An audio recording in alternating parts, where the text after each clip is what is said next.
ਅਸਲਾਮੁਅਲੈਕਮ birds lover ਉਮੀਦ ਹੈ ਤੁਸੀਂ ਖੈਰੀਅਤ ਨਾਲ ਹੋਵੋ। ਇੱਕ ਨਈ ਵੀਡੀਓ ਦੇ ਨਾਲ ਮੈਂ ਦੁਬਾਰਾ ਤੁਹਾਡੇ ਕੋਲ ਹਾਜ਼ਰ ਹੋਇਆ ਔਰ ਅੱਜ ਦੀ ਜਿਹੜੀ ਮੇਰੀ ਵੀਡੀਓ ਹੈ ਉਸ ਦਾ ਟਾਪਿਕ ਹੈ ਕਿ ਅਸੀਂ ਆਪਣੇ ਬਰਡਸ ਨੂੰ ਵਿੰਟਰ ਵਿੱਚ ਉਹਨਾਂ ਦੀ ਕਿਸ ਤਰ੍ਹਾਂ ਤੋਂ ਕੇਅਰ ਕਰ ਸਕਦੇ ਹਾਂ।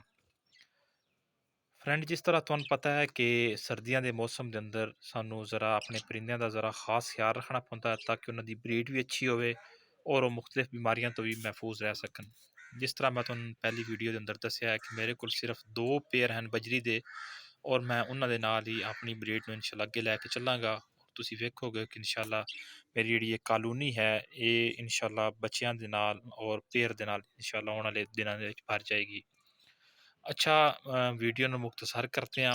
ਸਭ ਤੋਂ ਪਹਿਲੀ ਚੀਜ਼ ਜਿਹੜੀ ਅਸੀਂ ਆਪਣੇ ਬਰਡ ਨੂੰ ਸਰਦੀਆਂ ਦੀ ਜਿਹੜੀ ਸਾਡੀ ਠੰਡ ਤੋਂ ਮਹਿਫੂਜ਼ ਰੱਖ ਸਕਦੀ ਹੈ, ਸਭ ਤੋਂ ਪਹਿਲੀ ਚੀਜ਼ ਇਹ ਹੈ ਕਿ ਸਾਡੇ ਬਰਡਸ ਨੂੰ ਡਾਇਰੈਕਟ ਹਵਾ ਨਹੀਂ ਲੱਗਣੀ ਚਾਹੀਦੀ। ਅਗਰ ਉਹਨਾਂ ਨੂੰ ਸਿੱਧੀ ਡਾਇਰੈਕਟ ਹਵਾ ਲੱਗੇਗੀ ਤਾਂ ਉਸ ਦੇ ਨਾਲ ਸਾਡੇ ਬਰਡਸ ਜਿਹੜੇ ਨੇ ਉਹ ਬਿਮਾਰ ਹੋ ਜਾਸਨ।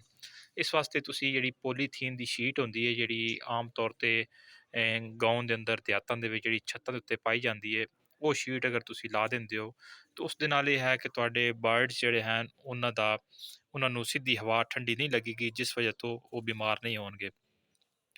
ਦੂਸਰੀ ਚੀਜ਼ ਜਿਹੜੀ ਤੁਸੀਂ ਉਹਨਾਂ ਨੇ ਕਰੋ ਉਹ ਲਾਜ਼ਮੀ ਤੌਰ 'ਤੇ ਇਹ ਕਰਨੀ ਹੈ ਕਿ ਸ਼ਾਮ ਨੂੰ ਤੁਸੀਂ ਆਪਣੇ ਬਰਡਸ ਦਾ ਜਿਹੜਾ ਪਾਣੀ ਹੈ, ਪਰਿੰਦਿਆਂ ਦਾ ਪਾਣੀ ਲਾਜ਼ਮੀ ਤੌਰ 'ਤੇ ਤੁਸੀਂ ਸ਼ਾਮੀ ਕੱਢ ਦੇਣਾ ਹੈ ਔਰ ਸੁਬਹ ਸਵੇਰੇ ਤੁਸੀਂ ਉਹਨਾਂ ਨੂੰ ਤਾਜ਼ਾ ਪਾਣੀ ਦੇਣਾ। ਅਗਰ ਤੁਸੀਂ ਉਹਨਾਂ ਨੂੰ ਤਾਜ਼ਾ ਪਾਣੀ ਦਿਓਗੇ ਤਾਂ ਯਕੀਨ ਕਰੋ ਤੁਹਾਡੇ ਬਰਡਸ ਇਨਸ਼ਾਅੱਲਾ ਕਦੀ ਵੀ ਬਿਮਾਰ ਨਹੀਂ ਹੋਣਗੇ, ਕਿਉਂਕਿ ਤੁਸੀਂ ਪਹਿਲੀ ਚੀਜ਼ ਉਹਨਾਂ ਨੂੰ ਠੰਡੀ ਹਵਾ ਤੋਂ ਮਹਿਫੂਜ਼ ਰੱਖ ਲਿਆ, ਦੂਸਰੀ ਚੀਜ਼ ਤੁਸੀਂ ਉਹਨਾਂ ਨੂੰ ਤਾਜ਼ਾ ਪਾਣੀ ਦਿੰਦੇ ਹੋ।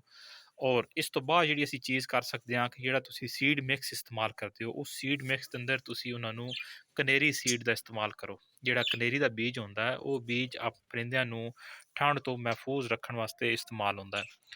ਉਸ ਤੋਂ ਇਲਾਵਾ ਚੌਥੀ ਚੀਜ਼ ਜਿਹੜੀ ਹੈ, ਅਗਰ ਤੁਸੀਂ ਪਰਿੰਦਿਆਂ ਨੂੰ ਦਿਹਾਤਾਂ ਦੇ ਅੰਦਰ ਜ਼ਿਮੀਦਾਰ ਭਰਾਵਾਂ ਨੂੰ ਪਤਾ ਹੈ ਕਿ ਅਗਰ ਲੂਸਣ ਦਾ ਤੁਸੀਂ ਇਸਤੇਮਾਲ ਆਪਣੇ ਪਰਿੰਦਿਆਂ ਨੂੰ ਕਰੋਗੇ ਤਾਂ ਉਹ ਉਹਨਾਂ ਨੂੰ ਠੰਡ ਤੋਂ ਵੀ ਮਹਿਫੂਜ਼ ਰੱਖੇਗਾ ਔਰ ਉਸ ਤੋਂ ਬਾਅਦ ਤੁਹਾਡਾ ਜਿਹੜਾ ਬਰੀਡਿੰਗ ਪ੍ਰੋਗਰੈਸ ਹੈ ਜਾਂ ਬਰੀਡਿੰਗ ਪ੍ਰੋਸੈਸ ਹੈ ਉਸ ਨੂੰ ਵੀ ਤੇਜ਼ ਰੱਖੇਗਾ।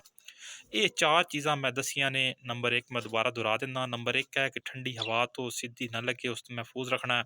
ਨੰਬਰ 2 ਸ਼ਾਮ ਨੂੰ ਆਪਣਾ ਪਾਣੀ ਕੱਢ ਦੇਣਾ। ਨੰਬਰ 3 ਤੁਸੀਂ ਆਪਣੀ ਸੀਡ ਮਿਕਸ ਦੇ ਅੰਦਰ ਕਨੇਰੀ ਬੀਜ ਦਾ ਇਸਤੇਮਾਲ ਕਰਨਾ। ਨੰਬਰ 4 ਲੂਸਰਨ ਦਾ ਇਸਤੇਮਾਲ ਕਰਨਾ। ਇਹ ਅਗਰ ਤੁਸੀਂ ਚਾਰ ਚੀਜ਼ਾਂ ਇਸਤੇਮਾਲ ਕਰੋਗੇ ਤੇ ਇਤਮਾਦ ਕਰੋ, ਇਤਮਾਦ ਰੱਖੋ, ਇਨਸ਼ਾਅੱਲਾ ਤੁਹਾਡੇ ਬਰਡ ਜਿਹੜੇ ਨੇ ਉਹ ਇਹ ਠੰਡੀ ਹਵਾ ਤੋਂ ਵੀ ਮਹਿਫੂਜ਼ ਰਹਿਣ ਔਰ ਤੁਹਾਡੇ ਬਰਡ ਜਿਹੜੇ ਹਨ ਸਰਦੀਆਂ ਦੀ ਬਿਮਾਰੀਆਂ ਤੋਂ ਵੀ ਇਨਸ਼ਾਅੱਲਾ ਸਾਰੇ ਮਹਿਫੂਜ਼ ਰਹਿਣ। ਮੈਂ ਸਿਰਫ ਇਹ ਚਾਰ ਚੀਜ਼ਾਂ ਦਾ ਇਸਤੇਮਾਲ ਕਰਦਾ ਔਰ ਮੈਂ ਤੁਹਾਨੂੰ ਇਨਸ਼ਾਅੱਲਾ ਅਗਲੀ ਵੀਡੀਓ ਦੇ ਵਿੱਚ ਵਿਖਾਵਾਂਗਾ ਕਿ ਮੇਰੇ ਬਰਡ ਦੀ ਜਿਹੜੀ ਅੰਡਿਆਂ ਦੀ ਪ੍ਰੋਗਰੈਸ ਹੈ ਉਹ ਕੈਸੀ ਹੈ। ਮੈਂ ਵਕਤਨ ਫਕਤਨ ਤੁਹਾਡੇ ਨਾਲ ਵੀਡੀਓ ਵੀ ਸ਼ੇਅਰ ਕਰਦਾ ਰਹਾਂ। ਤੇ ਇਸ ਤੋਂ ਇਲਾਵਾ ਅਗਰ ਤੁਹਾਡਾ ਕੋਈ ਕੁਐਸਚਨ ਹੋਵੇ, ਕੋਈ ਗੱਲ ਹੋਵੇ ਤਾਂ ਤੁਸੀਂ ਬੇਸ਼ੱਕ ਕਮੈਂਟ ਦੇ ਅੰਦਰ ਮੇਰੇ ਕੋਲ ਪੁੱਛ ਸਕਦੇ ਹੋ। ਇਹਨਾਂ ਚਾਰ ਚੀਜ਼ਾਂ ਦਾ ਇਸਤੇਮਾਲ ਕਰੋ ਔਰ ਆਪਣੇ ਬਰਡਸ ਨੂੰ ਸਰਦੀਆਂ ਦੇ ਵਿੱਚ ਬਿਮਾਰੀਆਂ ਤੋਂ ਮਹਿਫੂਜ਼ ਰੱਖੋ ਔਰ ਜਿਹੜੀ ਹੈ ਆਪਣੇ ਬਰਡ ਤੋਂ ਅੱਛੀ ਪ੍ਰੋਗਰੈਸ ਲਵੋ।